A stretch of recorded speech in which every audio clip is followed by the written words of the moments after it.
So I wanted to say thank you for that introduction. I have been at Hopkins for, I can't believe it, over 20 years when Angela Guarda hired me as a fellow. As I was preparing this talk, which I'm very passionate about, I realized that I probably need another 20 years to fully feel like an expert in the field. So my objectives for today are to just briefly kind of review prevalence, causes, and consequences of obesity, and really to try to kind of transition into focusing mostly on treatment options, ranging from lifestyle interventions to surgical interventions. And while I'm doing this, I really want to focus on issues that are particularly relevant to mental health providers. So here I'm showing you NHANES data that was collected from adults 20 and over in the United States in 2017 and 2018, and the age-adjusted prevalence of obesity at that time was about 42%. And the age-adjusted prevalence of severe obesity, which is defined as a BMI of 40 or higher, was about 9%. And the prevalence is highest, as you can see, in middle-aged adults, age 40 to 59, and there were no significant differences related to age group across men and women. And so, as you can see, as far as racial differences, the prevalence of obesity was highest among non-Hispanic Black adults compared with other race groups. And among women as well. So non-Hispanic Blacks had the highest prevalence among overall in women. In men, there were no differences between non-Hispanic White, non-Hispanic Black, and non-Hispanic Asian, but in all groups overall, and in men and women, non-Hispanic Asians have the highest prevalence. As far as trends over time, I remember starting in 2002 and going to a grand rounds presented by Tim Moran, where he had the nice maps of prevalence. And at that time, prevalence was around 30%. And I remember there being gasps coming from the audience. And in reality, we have seen an increase in trends over time. So from around 30% in 2000 to 42% now for obesity. And that is also, we're seeing an increase in severe obesity. As far as overweight, there's a little bit of a busy graph, but the prevalence of overweight, even though it looks like it's declined, has stayed pretty steady. The trends over time have not increased, but the overall prevalence of overweight in 2018 was around 31%. So we're looking at about 74% of combined overweight and obesity in our nation. So the principle of weight gain remains simple. That is, weight gain occurs when we have when energy intake exceeds energy expenditure. However, it's well known that obesity is clearly the result of a complex set of interactions, including genetic, biological, medical, behavioral, environmental, and psychological factors. This includes things like increased production and marketing of highly processed foods that contribute to the majority of American calories, things like increased technology, decreased activity in schools, more sedentary jobs, side effects of medications, weight gain associated with pregnancy and aging, particularly in women, differences in gut hormones, and emotional components of eating that occurs. And I'll talk a little bit more about that. So in summary, we know that obesity has a multifactorial etiology. And while dietary behaviors and physical activity clearly contribute to weight gain and obesity, we know that obesity is not caused by a lack of willpower. As far as consequences of obesity, there's a number of medical conditions that are associated with obesity, and I have them kind of listed there. And we also know that obesity is associated with increased mortality, reduced quality of life, and that obesity impacts each of the 4 domains of quality of life, including physical health, mental health, social health, and functional health. And while the impact of obesity on these domains is far-reaching, some of the primary components include things like increased pain, increased psychiatric comorbidity, decreased mobility, and increased risk for dementia. All of these things contribute to overall increased medical spending. So when we think about the psychological consequences of obesity, one thing that is highly studied now is weight stigma. The prevalence of weight stigma is about 40%, ranging from 20 to 40%. And it's higher with higher rates among those with higher BMIs and women. And about half of adults who are with overweight and obesity experience internalized weight bias, which is thought to be particularly kind of harmful, and has been shown to be associated with a number of physical and psychological consequences like low self-esteem, depression, anxiety, body image issues, disordered eating, and isolation. And also those who experience internalized weight bias are less likely to seek medical treatment. And of course, we know that weight stigma occurs, it's pervasive, and it occurs in many environments, with the highest environment being within the family, but we see that there's a number of medical conditions where individuals with overweight and obesity experience weight stigma. And you see here that as mental health providers, we tend to do better, but clearly we still are kind of communicating weight stigma because in this particular study, about 20% of individuals reported experiencing weight stigma from mental health providers. When considering the issue of maintaining weight loss, maintaining weight after a weight loss, we know that we can achieve clinically significant weight loss across a range of treatments. And when we talk about clinically significant weight loss, we're talking about a weight loss of 5% or more. However, sustained weight loss is really kind of the challenge, right? We know that weight regain is the norm. And if you look at this graph on the right, this is a nice graph that kind of shows that in the 5 years following a weight loss, at year 1, about 25% of that weight is regained. And by the time you hit year 5, about 75% is regained. And this may help explain a recent finding that despite decreases in obesity over the years, there's a decrease in the percentage of individuals with overweight and obesity who are trying to lose weight.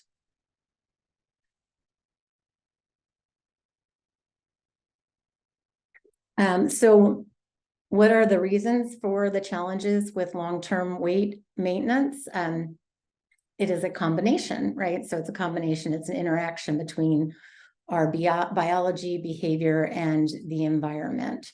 So in addition to the obesogenic environment that I talked about earlier, failure to achieve and maintain sustained weight loss over the long term is at least partially explained by declining energy expenditure that occurs with weight loss. And also, perhaps more important, is the changes that occur related to appetite. And that would be things like changes in hormonal or the release of hormones related to hunger and appetite, so endocrine adaptations.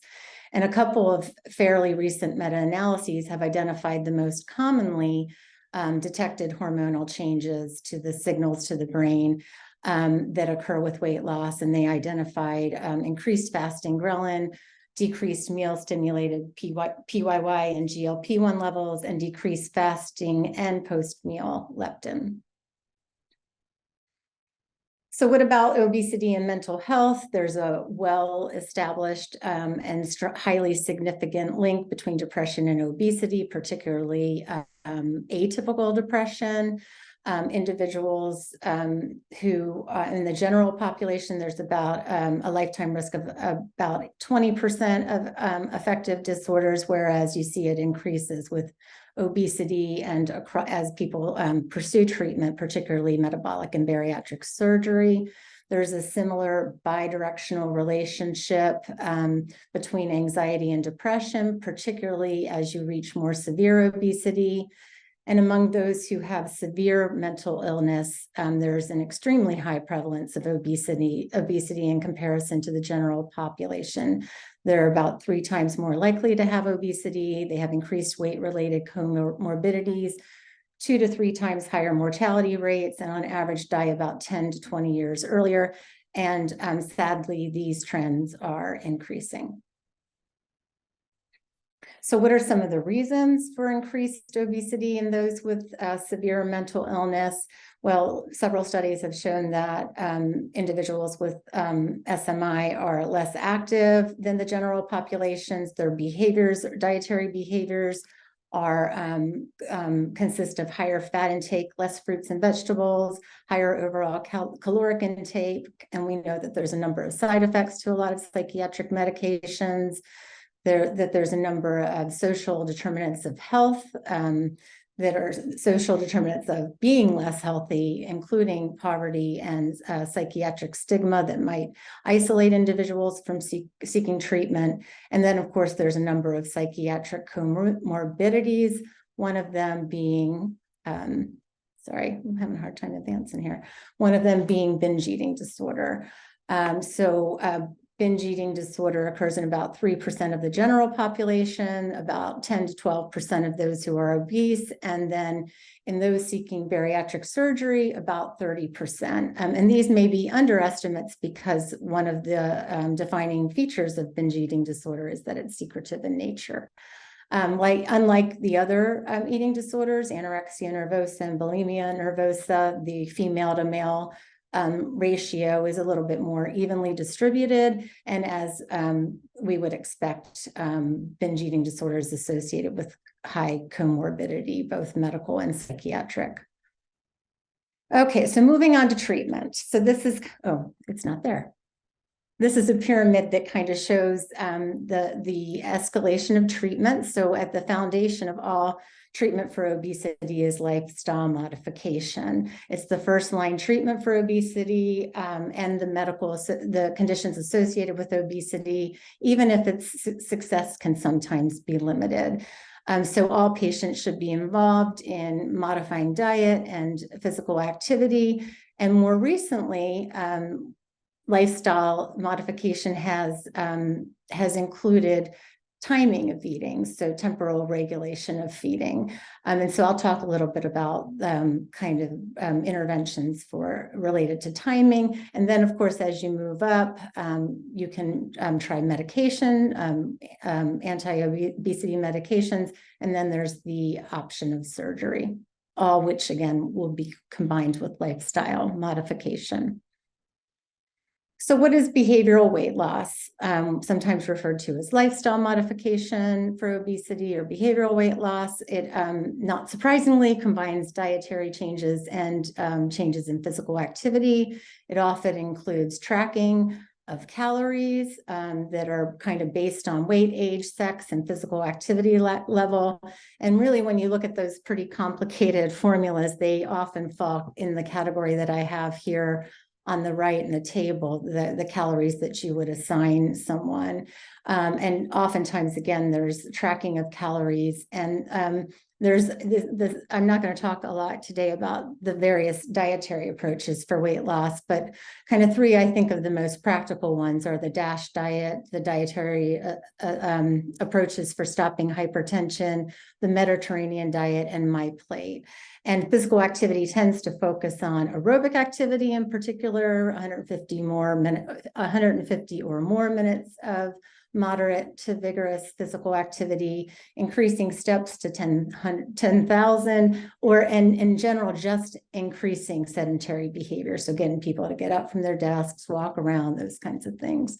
The behavioral components, again, are self-monitoring. We tend to recommend self-monitoring of weight. There's a lot of research on the benefits of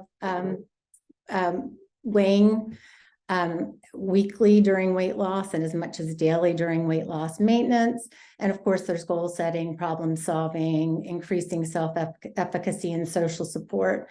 And motivational interviewing has been shown to enhance behavioral weight loss, but alone has not been shown to produce weight loss. So what about outcomes? So there's been several meta-analyses on behavioral weight loss. And in general, we know that group may have a bit of an advantage to an individually led weight loss. In person so remotely delivered interventions, so those using technology, can be comparable to in-person interventions. There were a number of studies that have found that, and at the time that was surprising and exciting. Now, post-COVID, I'm not sure that we'd all be as surprised about that. There are also some studies that show that mobile technology alone can produce clinically meaningful weight loss, at least for the short term. However, intervention-assisted interventions tend to be more effective. There's also evidence that diet interventions alone, but not exercise alone, can produce early weight loss compared to multi-component behavioral weight loss. However, that's only for the short term. Over the long term, beyond 6 months, multi-component behavioral weight loss has an advantage. Using things like meal replacements, protein shakes, protein bars, things like that may produce greater weight loss, at least during the weight loss phase, when combined with behavioral weight loss. And that was demonstrated nicely in the Look Ahead study. So on the right, this is just kind of showing the general pattern of weight loss in weight loss trials. This here is the POWER trial that we conducted at Hopkins. I was a co-investigator with Larry Apple in internal medicine and a group of great researchers there. And this is one of the studies where we showed that you can get comparable results when you use remote support using video, telephone, in comparison to traditional in-person. But this is just to show you generally that in these interventions, we can get a little over half to hit 5% or more weight loss at 6 months, about 40% are holding on to that at 24 months, and then about a quarter you can get at 6 months to lose 10% or more. So this is a nice graph that shows that adding cognitive therapy to standard behavioral weight loss has an advantage over behavioral weight loss alone. And what is cognitive therapy? It assigns central importance to cognitive processes that maintain a problem. And the idea is that for lasting change to occur, you have to address these maintaining mechanisms. So that might be something like addressing things like all or nothing thinking, or I'm on a diet. This isn't kind of a long-term process. So and we know that when we add components of cognitive therapy that you tend to see less weight regain. There's been some promising findings in meta-analyses for inhibition training, attention bias modification training, and episodic future thinking training. So as far as weight loss maintenance interventions, another study that I was involved in with Larry Apple and his great group in internal medicine was the weight loss maintenance trial, which is one of the longest, if not the longest, weight loss maintenance trial conducted to date. And what this study did was we first helped people lose weight. And then once they'd lost weight, after 6 months of successful weight loss, we randomized them to either a self-directed arm or an interactive technology-only arm or personal contact. And what we found was that at 30 months, at 18 months, there was a benefit to using technology for weight loss maintenance, and a benefit to personal contact, which consisted of contact with an intervention once a month, either by phone or video. But at 30 months, the interactive technology was more comparable to the self-directed group. So what we found was that there is the use of personal contacts for relapse prevention is effective. We then took that personal contact group and randomly assigned one to continued personal contact and the other to kind of usual care, so a control group. And we found that after 30 months, there was really no benefit. So early on in the first 2.5 to 3 years, extended contact seems to help. After that, not as much of a benefit. However, those who did have the personal contact in the end ended up doing better than the other groups. So what are the behavioral strategies that are most associated with better weight loss maintenance? Well, that is obviously in reducing intake of healthy food, portion control, decreasing sugared sweetened beverages, increasing fruit and vegetable intake, increased protein intake, self-monitoring of weight and eating, not so much exercise, increased physical activity overall, and increased self-efficacy for weight management and exercise. Okay, so moving on to interventions that are related to timing. They are generally as a group referred to as intermittent fasting, also known as periodic energy restriction. And this consists of periods of fasting or very small amounts of energy intake, followed by periods of ad libitum feeding. The most pure or extreme form is alternate day fasting. And this is alternating days of fasting with days of non-fasting. So on the fasting days, that would be 0 calories. And then, of course, on the non-fasting days, that would be the ad libitum eating. A more common approach is the modified ADF, and that would be for about 3 to 5 days a week of the fasting days being 3 to 5 days a week. And that would be anywhere from 0 to 40% of typical intake. And then there's also the 5-2 diet, which is fasting for 1 to 2 days a week, which can be consecutive or non-consecutive. And those also would be calorie ranges from 0 to 40% of typical intake. As far as meta-analyses on the results of these overall, and keep in mind that there's not a lot of long-term studies on intermittent fasting, but overall, intermittent fasting has been shown to be more effective than no treatment.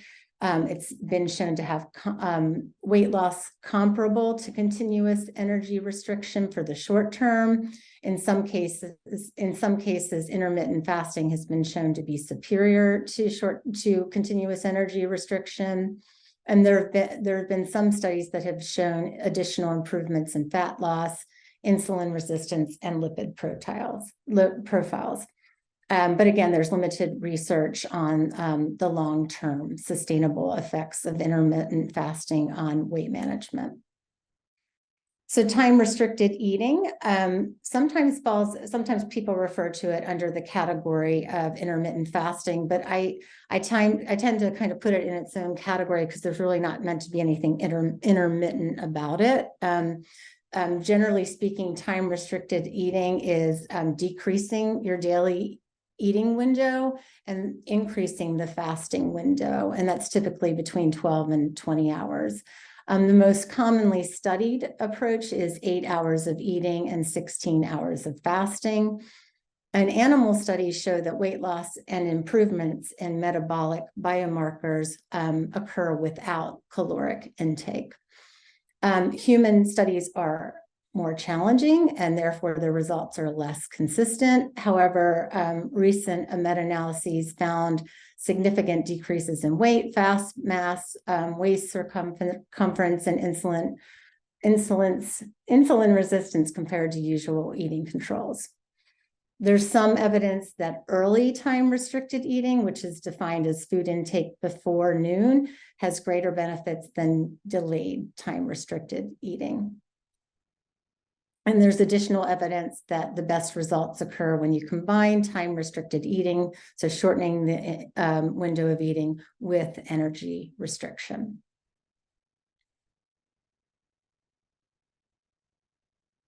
Okay, so moving on to anti-obesity medications. These can be used with individuals with a BMI of 27 or greater with medical risk factors, obesity-related medical conditions, or for those with a BMI of 30 or higher and no risk factors. As I said earlier, patients must also be focusing on behavior changes. And of course, we want to look at the contraindications of those medications. Generally speaking, practice is to assess the efficacy and safety at 1 month and every 3 months after, and to discontinue and consider another AOM if there are tolerability or safety concerns, and if there is less than 5% weight loss at 3 months. Overall, it's beyond the scope of my presentation to summarize the weight loss results for each of the medications, but for the first group of medications I'm going to show you, we tend to see clinically significant modest weight loss of closer to 6 to 8%. That is safe and improved medical conditions and adherence to behavior changes, and they can assist with weight loss maintenance. And so that first group consists of the sympathomimetic amines. Most commonly, phentermine is prescribed. The fat inhibitors like orlistat, and Contrave, which is a combination of naltrexone and bupropion, and then Qsymia, which is a combination of phentermine and topiramate. And then one that we less commonly hear of, likely because it's considered mechanical, is taken as a capsule, is something called Plenity.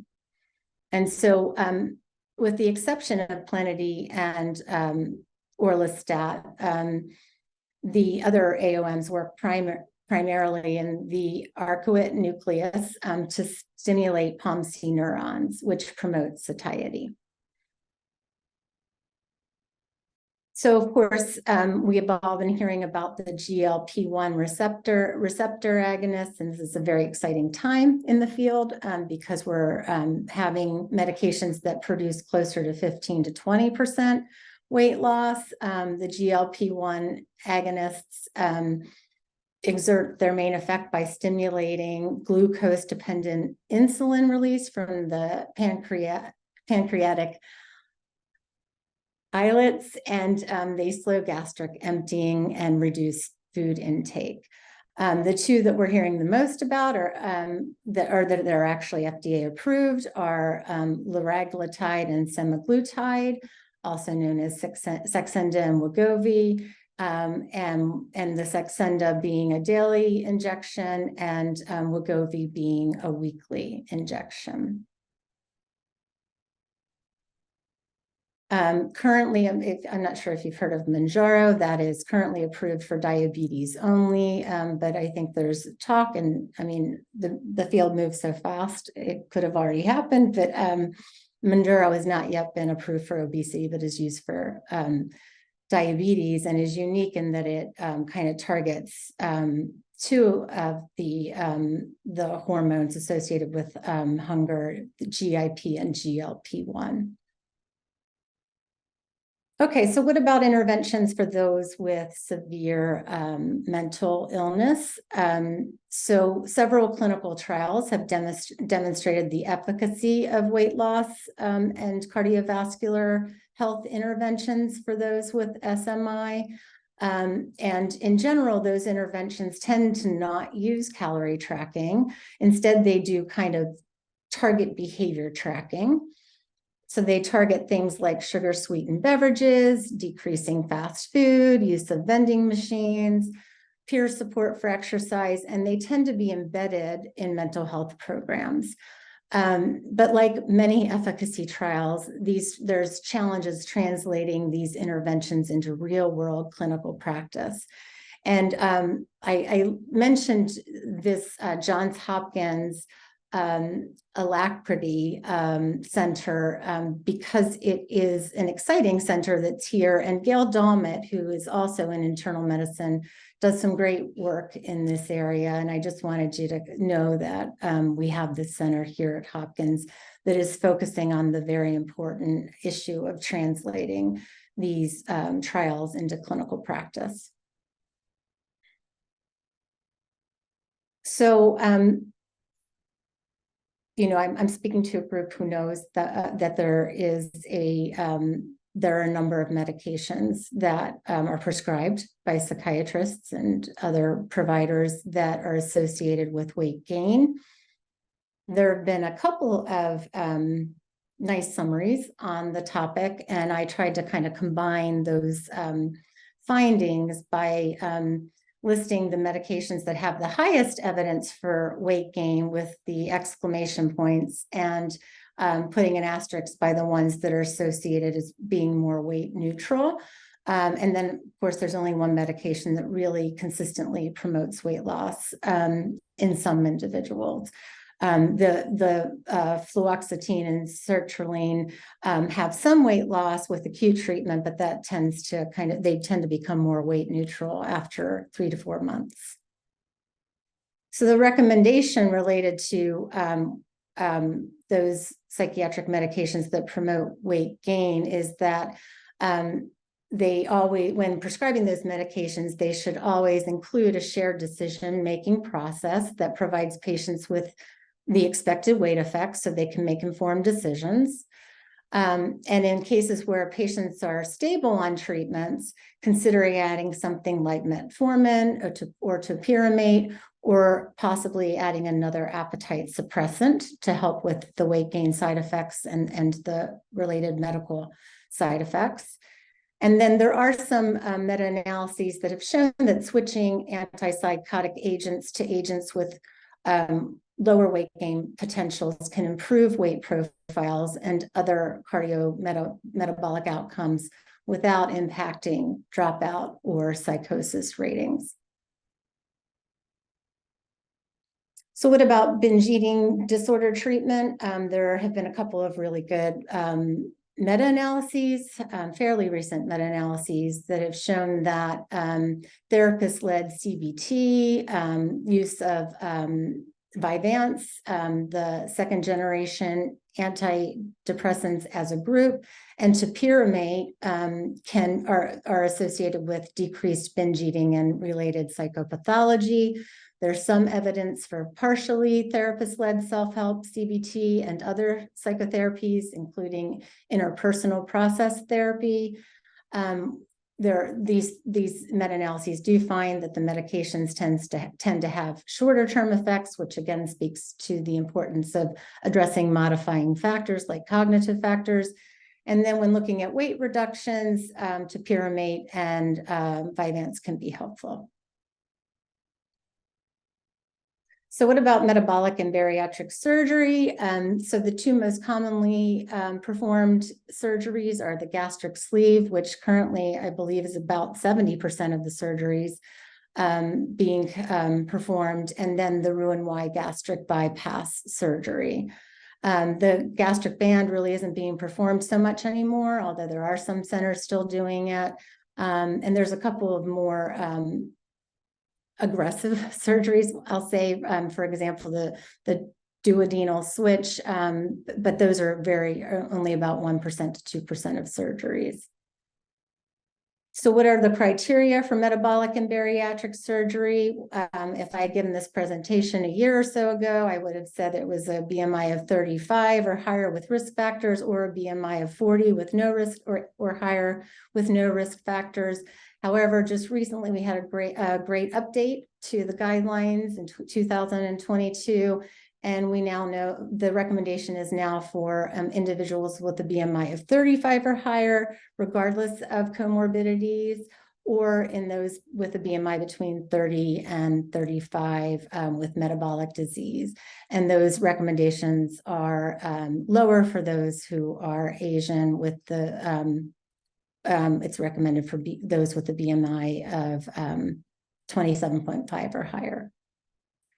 So as far as outcomes of surgery, there's a number of benefits. I'm not going to read those to you, but they're kind of vast improvements in health, and mortality risk is very low in the surgeries.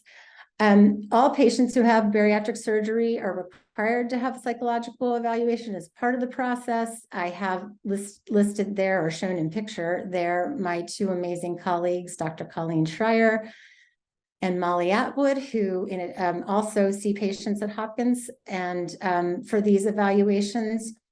And they really are meant, we think of kind of four main areas that are included in those evaluations. That is, does the person understand what they're consenting to? Do they understand the procedure they're having? Do they understand what they need to do to be safe and successful? It's a full assessment of past behaviors. Are they engaged in lifestyle change to prepare for surgery? Understanding things like eating disorder behaviors, substance use behaviors, as well as their environment, a secure environment, good support, and then, of course, understanding psychiatric history. And the reason these are important is that we know that psychiatric comorbidity is particularly high in individuals seeking bariatric surgery. And we have a number of studies that have shown increased rates of suicide after bariatric surgery, both experimental and longitudinal studies showing increased rates of alcohol abuse. Also, we know that opioid use can increase after bariatric surgery. And of course, there is a risk of people developing new eating disorders, as well as those who've had eating disorders in the past continuing.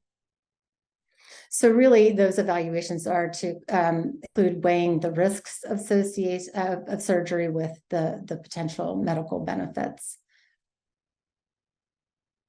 Regarding pharmacokinetic changes that can occur after surgery, there's limited data. There's limited experimental studies that have been conducted, and it's a very complicated field because each medication would have to be studied, right? And then with each surgery. But there are a few studies that have shown decreased availability and absorption of medications, particularly sertraline and duloxetine. But again, this is an area that's wide open, but we generally recommend close monitoring after surgery and thinking of this as a possibility if psychiatric stability seems to be changing after bariatric surgery for possible adjustments in those medications. So what are some other approaches that I didn't cover, or things that are kind of on the horizon? Here you see a number of other less invasive non-surgical procedures, for example, endoscopic balloons. So there's a number of them that are out there, but they tend to have a little bit less kind of oversight in terms of mental health and psychiatric evaluation. There's research being done here at Hopkins on bariatric embolization with an investigator named Clifford Weiss. And then on the horizon, we are going to see drugs targeting several gut hormones at once, specific genes, gut bacteria, and a number of other medications that are hopefully on the horizon. With that, I want to again thank a number of people, Angela for hiring me, Tim for being supportive of me early in my career and still, Jennifer Haythornthwaite and Costas for giving me the opportunity to transition to working in the world of metabolic and bariatric surgery. I have a number of colleagues in bariatric surgery that are great, and also clinically we have a group of stars, true stars, that help give me the ability to see patients. Again, I want to mention Colleen and Molly, and Colleen and Dr. Guarda's postdoc, Mary Martinelli, for seeing patients. And of course, my research lab is the Behavioral Medicine Research Lab. I have a number of colleagues in internal medicine that have given me the ability to do exciting research. And I also have a number of colleagues in oncology who have allowed me to take kind of what we do in our clinical trials and to test it in individuals who are cancer survivors. So I'll stop there. Thank you, Janelle. Really valuable update, fascinating area. Of course, one that's so relevant to so many people. Let me ask you this: you talked a little bit about the issue that when people lose weight, it's not necessarily very easy for them to keep that weight off. That people regain the weight they lost very often. But I don't think you showed data with regard to metabolic and bariatric surgery along those lines. That is to say, do we know how often people gain back weight after that surgery? And I guess in particular, what I'm thinking is the likelihood of gaining back any less after surgery than it is, with other forms of weight loss? Yeah, so I think with all types of weight loss, the risk of gaining weight back is there, and that includes bariatric surgery. Keep in mind that people lose significantly more weight, and I'm sorry I didn't cover outcomes with surgery, about 25 to 30%, right? So we're looking at much more substantial weight loss. And so although weight gain is common, typically they're still at a much reduced weight, right? And they have these improved medical comorbidities. I think the research currently on longitudinal research is about a quarter of people never kind of achieve optimal weight loss. So what's considered to be that 25 to 30%. And again, weight regain is common. Okay. Thanks. Did I answer your question? Yeah. Thank you. Andy Feinberg says, what about Weight Watchers? Yeah, so that's great. So Kim Gadzuni, who I was on my thank you slide, and I just was kind of going through it, and Lee is also in faculty in internal medicine, and she is the director of the Healthy Eating, Activity, and Weight Program, which is this great group of obesity specialists who refer a lot of patients to Dr. Shire and to me and to Dr. Atwood as well. And she wrote a nice review on commercial weight loss programs. And they tend to be a very effective option for patients as well. And I think they've come a long way in addressing weight loss maintenance. So yeah, I think the best option is the one that your patient's going to use, right? So if it's something they want to use, that they're going to stick to. But I think that as far as what we can do is be talking to people regularly about maintenance if they are in those programs, and encouraging the behaviors that I outlined as being the more effective behaviors. So yes, I think referring to Weight Watchers, probably of the commercial programs, is the one with the most research behind it. Great, thanks. And then there's a question: since so many people trying to lose weight use artificial sweeteners instead of sucrose, can you comment on the latest thinking about the benefits or lack thereof on body weight and insulin resistance? Are any of the artificial sweeteners better than others? Yeah, so it's a really good question. And I will tell you that there's a number of areas in the field that kind of spin my head when I try to keep up with the reviews. One is around kind of eating breakfast or not eating breakfast, right? Sweeteners or no sweeteners. A few years ago, there was I guess it was a meta-analysis or review that came out saying that counterintuitively that using sweeteners was associated with more medical comorbidity and weight gain. And I think that might have been kind of related to the sampling, right? So that some of those people were already at higher risk, right? So But the question is which are the best? I mean, I'm going to say this not based on research, but mostly based on talking to dietitians, and that is that stevia and the more natural ones are the best, and things like the yellow one, Splenda. So, no, but I'm not an expert on the use of artificial sweeteners. Okay. Yeah, I mean, if anybody's on that is, I would love to hear, because we have, again, amazing researchers who do this work in Dr. Moran's lab. And well, thanks. Russ Margolis says, given barriers to obtaining primary care for patients with severe mental illness, should psychiatrists take the initiative in prescribing weight loss medicines for patients with severe mental illness? yeah, it's a good question. I mean, I guess what I want to say is we've got a huge percentage of people with obesity, and getting into clinics that are specialized or finding a PCP who is comfortable can be challenging. And so I wear the hat of all hands on deck, right?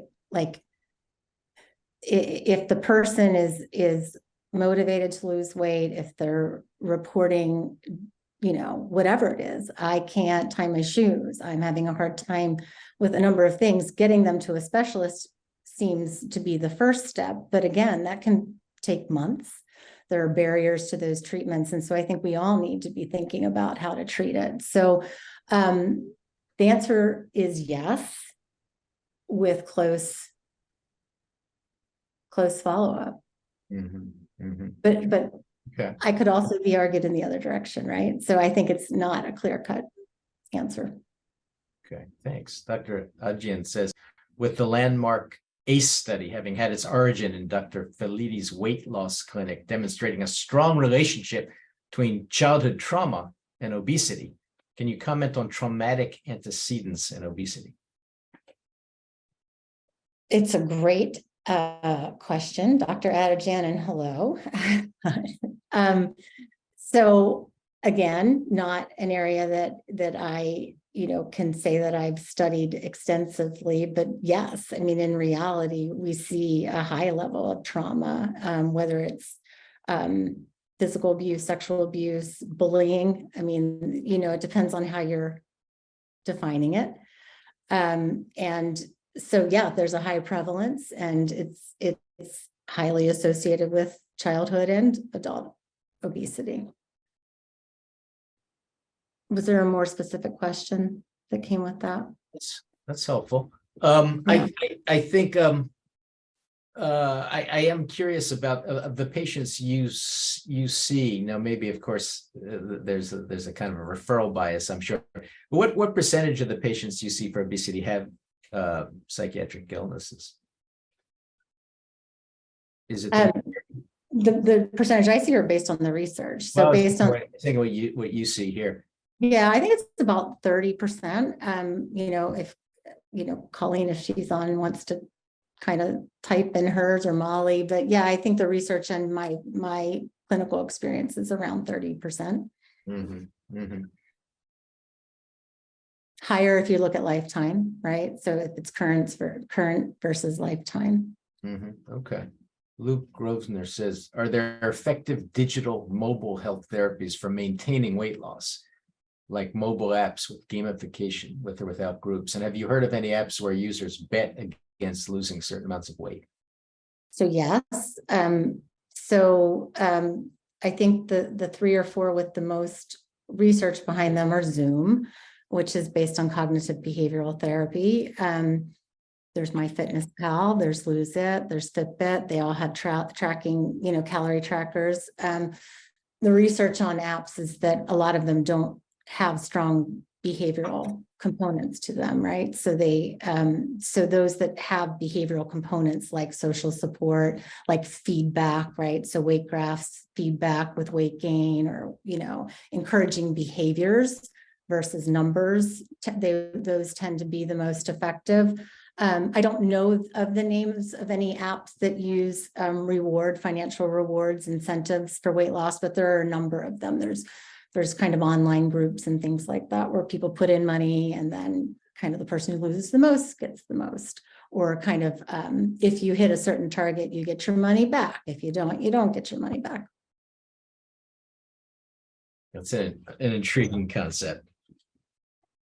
Has that been studied, whether that sort of financial reward makes a difference? Yes, I think there's a couple of good reviews on it, but I don't think it's been studied very extensively. So I think, yeah, I don't know that I know. I'm not prepared to give you a summary of that. Mm-hmm. Okay. Angela Guarda says, if weight regain is the norm rather than the exception, what do we know about those who successfully maintain weight loss with either behavioral or surgical interventions? Yeah. So those who are attending medical, who are engaged in medical treatment tend to do best, right? Let me just read her question. What do we know about the people who are able to maintain weight loss? Is there something about that distinguishes the kind of person? Yeah. So, I mean, I tend to know more about the behaviors, right? So the behaviors are people who are exercising more, people who are self-monitoring weight, who are engaged in care. So we know that people who go to support groups after surgery, let's say, for example, tend to do better than those who don't. So I think it's kind of being engaged beyond that weight loss intervention, right? Whether it's with a dietitian, whether it's with a medical provider, whether it's with a mental health provider, where they're getting feedback, that tends to be one of the behaviors most associated with success. Mm-hmm. Okay, great. Thanks. Graham Redgrave says, great talk, Janelle. Could you comment on the health at every size movement so that psychiatrists who hear about this from their patients can respond? Hi, Graham.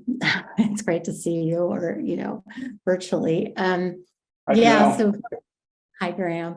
So for those who don't know about health at every size, I think it's a challenging one for those of us in the eating disorder field, because at our hearts, we of course promote health at every size and mental health at every size, right? And body image acceptance. However, the health at every size movement tends to oppose weight loss approaches, right? So they make statements against bariatric surgery, and they think that promoting weight loss is at the detriment of individuals' kind of mental health and self-esteem and body acceptance. And so I think the argument is science, right? The argument is the research we have on the association between increased obesity and medical conditions. But if you put obesity research to the side, I think it's what patients say, right? Like, I can't get on the rides I want to at the amusement park. I can't play with my kids. So, I can't get on the ground and play with my kids. So I think it's really about impaired quality of life and meeting, like, really connecting with what that patient wants, right? And I think most of the time, if you really have an honest conversation with someone, I'm talking about people who are impaired by their weight and their obesity, that those individuals usually come up with something that's impairing their life, right? And so there's no argument against kind of weight loss potentially impacting their quality of life. Healthy at every size is really focused on, we don't need to get people to lose weight, we need to get people to change behaviors. And again, those of us who work in the world of behavioral medicine are very much aligned with that message. Graham, what do you think? Did I hit it? The question? Yeah, absolutely. I think reducing stigma is good and important, and recognizing that obese patients have a lot of internalized self-loathing because of their obesity is really important part of their psychological treatment. But being able to set goals in a non-judgmental way and help people move towards improving function is key for folks who are paying a huge cost in terms of what they're able to do. I think that's very well said. Yeah, I think it's all about the non-judgmentalness, right? Like it's about that conversation and really listening and hearing and opening kind of opportunities to talk Yeah, and about. meeting patients where they are, right? Yeah. Absolutely. Right. Yep. Yeah. I take it those issues of focusing on current functioning and current quality of life are going to be a lot more powerful than the longer term health impacts of obesity. You know, those, I mean, a patient may not be very focused on those, although they can constitute significant long-term concerns. Absolutely. Intrinsic, right? Those motivators versus kind of a doctor telling them they're going to get, you know, diabetes or they're going to get hypertension or that they're already have it, right? Those external messages versus the internal thing, right? Like getting increased energy or getting up and down the steps are better. Like those, and there's, you know, that's particularly important for maintenance is connecting with the intrinsic motivators. Right. One last question from Pat Donahue. How much of the impact of obesity can be attributed to the widespread availability of highly processed and calorically dense foods? How could policy changes related to food help reduce obesity? Yeah, so I mean, I don't have like a percentage that's been like statistically modeled related to like, you know, this percent is the environment, this percent is decreased energy expenditure, this, right? So, but I think that environment is in every model of both kind of causes of obesity, consequences, and weight loss maintenance. And I did kind of cite a study where that we now have shown in the United States that the majority, like the highest percentage of our calories is coming from these processed foods that are designed specifically to make us want them more, right? And so, you know, I am not a policy expert. I think there's been a lot of movement and things like making, you know, fast food calories and menus, information available. That's a very big kind of policy movement or improvement.